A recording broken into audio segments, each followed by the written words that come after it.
wasaaradda shaqada iyo arrimaha bulshada xukuumadda federaalka Soomaaliya ayaa soo bandhigtay shuruuc iyo nidaam ay soo saartay wasaaradda kaasi oo loogu talagalay in lagu dhaqo shaqaalaha Soomaaliyeed taasi oo ay geeyeen golaha baarlamaanka federaalka Soomaaliya sidoo kale wasaaradda ayaa ka hadashay waxyaabaha uu qabsoomay qorshaha 100 maalin ee ra'iisul wasaaraha dalku hore ku faray wasaaradaha dawladda wasiiru dawlaha wasaaradda shaqada iyo arrimaha bulshada dawladda Soomaaliya Cabdi Axmed Qaasim ayaa ka hadlay waxyaabaha uu qabsoomay wasaaradda shaqada iyo arrimaha bulshada 100 maalin iyo shuruuc lagu dhaqayo shaqaaleynaha Soomaaliyeed oo ay wasaaraddu soo saartay anagu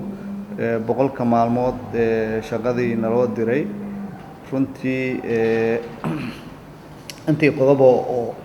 naloo talagalay waan qabanay waxaan waliba aan marinay golaha wasiirada aan marinay heshiiskii asaasiga ahaa oo ILO ansixintiisa xukuumadda heshiiskii caafimaadka iyo badqabka shaqaalaha heshiiskii shaqaalaha iyo shirkadaha sida gaarka loo leeyahay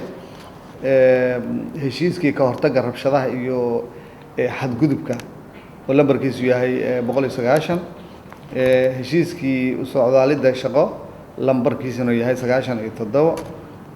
heshiiskii shaqaalaha soo galootiga lambarkiisu yahay 143 heshiiska wada tashiga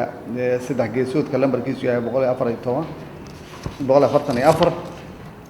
runtii waxyaabo badan ayaa noo qabsoomay ilaahay baan ku mahadsan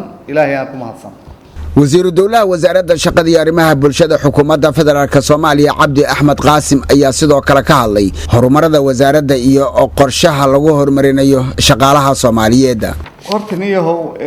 qataro badan ay jiro oo ummadda Soomaaliyeed shaqaalaheedii ka wada shaqeeya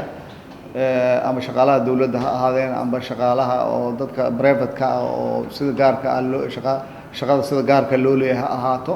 runtii wasaaradda shaqada iyo arrimaha bulshada waxay leedahay hay'ad dhexdeeda ah oo waaxda tafeedka la yiraahdo waaxda tababarada la yiraahdo oo dadka xirfadoodii amba shaqaalaha xirfadoodii kor loogu qaado marar badan tababaro way qabtaan ilaa haddana way socotaa waliba waxyaabaha hay'adaha kale oo aan dawliga ahayn oo sida hay'adaha ajnabiga oo kale aan la leenahay xiriirka aan la leenahay waxay kala haraan waxyaabaha wax ku oolka ah oo dalka wax u taray iyadoo oo loo kiib gareeyo waliba oo looga dhigo rasmaal berito soo haro oo dalkana wax u taraa laakiin wasaaradda shaqada iyo arrimaha bulshada waxdeeda tifeedka waxay tababaro joogto ah ay u haysaa dadka shaqaalaha iyo dadka doonaya waliba in ay wax ka fahmaan website-kan waa laga heli karaa oo wasaarad ahaan qofkii yimaado oo wasaaradda yimaadana wuxuu u arki karaa si oo